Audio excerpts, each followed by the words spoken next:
Kagulat World, confirmed na ang panibagong napakalaking milestone ni Alexandra Ayala sa pinakabagong WTA rankings na inilabas nitong August 24, 2026, umakyat ang Filipina tennis star mula world number 20 patungong world number 18, ang pinakamataas na singles ranking ng kanyang career.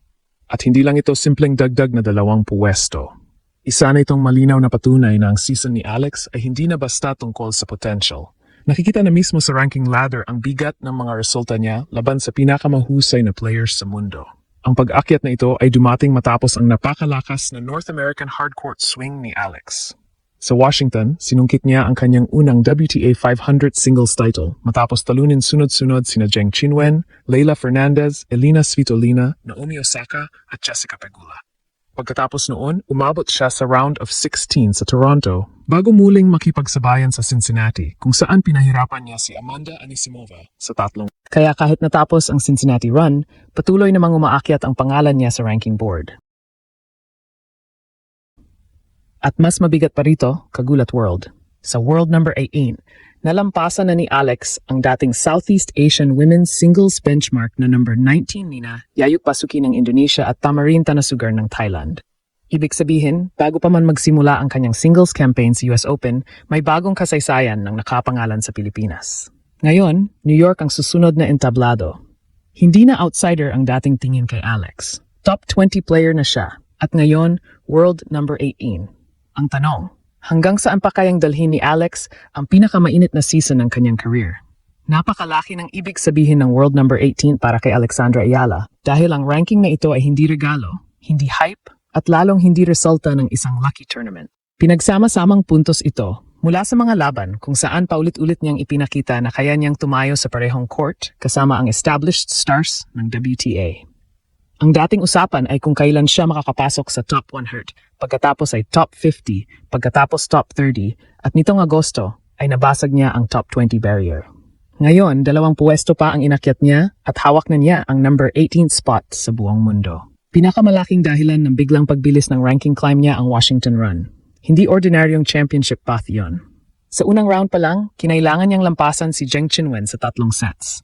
Sumunod si Leylah Fernandez, pagkatapos si Elina Svitolina, pagkatapos si Naomi Osaka, at sa final ay si Jessica Pegula.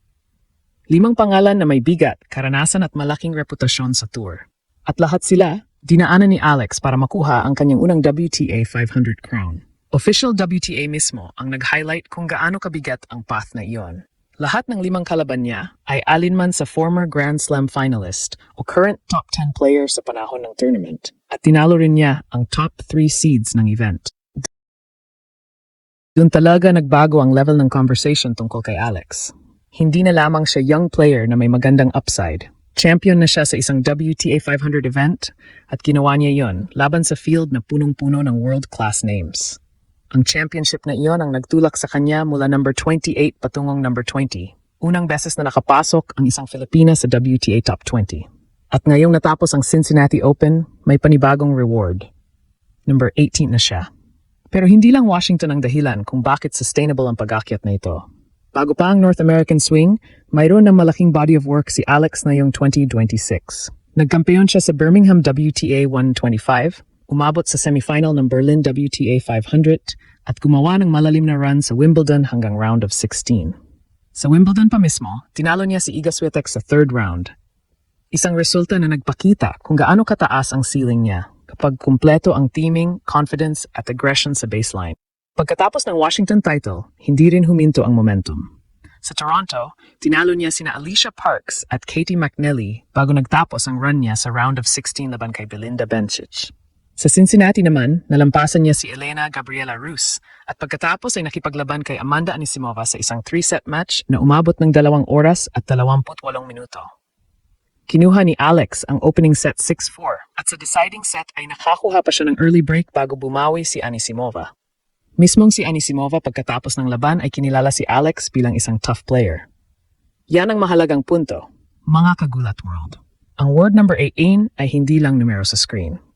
Ito ang summary ng buong season. Titles, deep runs, elite level wins, pressure matches, at tuloy-tuloy na pagsabak sa pinakamalalaking tournaments. Dahil At sa dumating edad ito na 21, eksakto bago ang hindi pa ito US mukhang Open, ending ng climb. ang Grand Slam na may Sa halip, special bagong lugar starting sa kanyang position career. ito Bago ang mas Nung malaking junior pa hamon siya, sa US naging Open. US Open At dito Girls lalo Doubles nagiging Champion exciting siya. ang teaming ng bagong Noong career high ni 2025 Alexandra naman, Ayala. Gumawa siya ng kasaysayan bilang unang Filipina. Dahil na dumating nanalo ito ng women's eksakto singles bago main ang draw US match sa Open. US Open. Ang Grand Slam na may Pabagsakin special niya ang na seeded lugar na sa si kanyang Clara career. Tauson. Noong junior Ngayon, pa siya, babalik naging siya US sa New Open York, Girls hindi Doubles na bilang Champion promising siya. newcomer. Noong Noong 2025 number naman, 8. gumawa siya ng kasaysayan Malaking bilang psychological unang Filipina at practical na nanalo ng difference women's yun. singles Kapag main draw nasa match top sa 20 ka US ng Open. WTA, Ang pabagsakin automatic niya na ang iba seeded na si ang Clara tingin ng Tauson. tennis world sa pangalan mo. Ngayon, Babalik mas siya mataas sa ng New York, expectation. hindi na bilang Mas maraming promising mata ang newcomer, nakatutok kundi bilang at world mas mabigat number na ang 8. respeto ng mga kalaban. Malaking Hindi na sapat psychological na at sabihin practical dangerous difference young yun. player si Alex. Kapag nasa top 20 Ranking ka ng board na WTA, mismo ang nagsasabing kabilang siya sa pinakamataaas na grupo sa women's tennis mas mataas na ang ngayon. expectation. At para sa mas Pilipinas, maraming mata ang historic nakatutok pa ang at dating mas nito mabigat na dahil ang nalampasan respeto niya ng mga ang kalaban. dating number 9 Hindi na sapat na sabihing dangerous dangerous young young player player si at Alex. Tamarin Tanasugan. Ranking board na mismo Kaya si ang Alex na nagsasabing ngayon kabilang ang siya sa highest pinakamataas na ranked grupo Southeast Asian sa woman women's sa singles tennis history. ngayon. Ayon sa At mga para sa ulat ngayong Pilipinas, araw, historic pa ang naghahanda siya dating sa New nito York, dahil nakita nalampasan na rin niya siyang ang dating nagtitraining number 9 sa Arthur career Ashe highs Stadium ni at Yayuk mismong Pasuki US at Open Tamarin social account Tanasugan. pinag-post ng Kaya kanyang si pagdating. Alex na ngayon ang Hindi ito highest maliit na ranked detail. Southeast Asian Arthur woman Ashe sa ang singles history pinakamalaking stage ayon ng sa mga tournament. ulat At ngayong doon araw. mismo, Habang nag-a-adjust si naghahanda Alex siya sa sa New New York, York, nakita na rin siyang at nagtitraining scale ng sa Grand Arthur Slam Ashe environment. Stadium. At mismong Kasabay US nito, Open may social mixed doubles account campaign din pinag-post siya ng kanyang kasama si pagdating. Canadian star Hindi Felix ito maliit Auger na Aliassime. detail. Arthur Official Ashe US ang Open entry pinakamalaking list stage confirms ng na wildcard team tournament. sila At doon mismo, at haharap sa nag-a-adjust si mag-asawang Alex Gail sa Monfils atmosphere at Elina court Svitolina conditions at scale sa ng opening Grand round Slam ng mixed environment. doubles. Kaya Kasabay napakaganda nito, ng setup may ng mixed kwento. doubles campaign din Kagulat siya kasama world. si Canadian Isang star buwan na Felix nakalipas, Auger Aliassime. pinag-uusapan pa natin ang Official kanyang US paghabol Open sa entry top list 20. confirms na wildcard Ngayon, team sila lampas na at siya haharap doon. sa mag-asawang World Gail number 8 Monfils na at may Elina WTA Svitolina 500 sa title opening na. round ng mixed doubles. Kaya napakaganda ng setup ng May kwento. Wimbledon round of Kagulat 16 world. na. Isang May buwan lang victories ang na laban nakalipas, sa multiple pinag-uusapan elite pa names. natin ang kanyang At paghabol sa papasok top siya sa 20. US Open dala ang Ngayon, pinakamataas lampas na na ranking siya ng kanyang career. World number 8 Hindi na. ibig sabihin May nito WTA na magiging 500 madali title ang na. Grand Slam. Wala namang madaling draw kapag May Wimbledon pinakamahusay sa round of mundo ang 16 magkakasama. na. May victories Pero ang na malaking laban sa pagbabago multiple ngayon elite ay ito. names. Hindi na At kailangang papasok siya sa kumbinsihin US ng Open mundo dala na ang kayang pinakamataas makipagsabayan na ni ranking ng Alex. kanyang career. Ginawa na Hindi niya ibig iyon sabihin sa nito actual na magiging results. madali Ang kailangan na lang niyang gawin Wala ay namang ipagpatuloy madaling ang draw parehong kapag fearless tennis pinakamahusay na sa nagdala mundo sa ang kanya magkakasama. mula sa labas. Pero ang malaking pagbabago na ngayon ay ito. Hindi Hindi na kailangan Kaya tandaan kumbinsihin ninyo ng ang mundo pitsang na kayang August makipagsabayan ni 24, Alex. 2026. Ginawa na niya iyon Ito ang araw sa na actual umabot si results. Alexandra Ang Ayala kailangan sa na lang niyang panibagong gawin career ay high, ipagpatuloy world ang number parehong 18. fearless tennis na At nagdala kung sa ganito kanya kabilis ang mula sa pag-akyat labas niya ng habang elite 21 circle years old hanggang pa lamang, world number 18. lalong umiinit ang Kaya tanong tandaan bago ninyo ang magsimula ang pitsang US August Open. 24, Number 18 na ngayon. 2026. Gaano pa kataas Ito ang ang kayang araw na abutin ng umabot si Filipina Alexandra tennis Ayala sensation sa na ito? panibagong career high, world number 18. At kung ganito kabilis ang pag-akyat niya habang 21 years old pa lamang, lalong umiinit ang tanong bago magsimula ang US Open.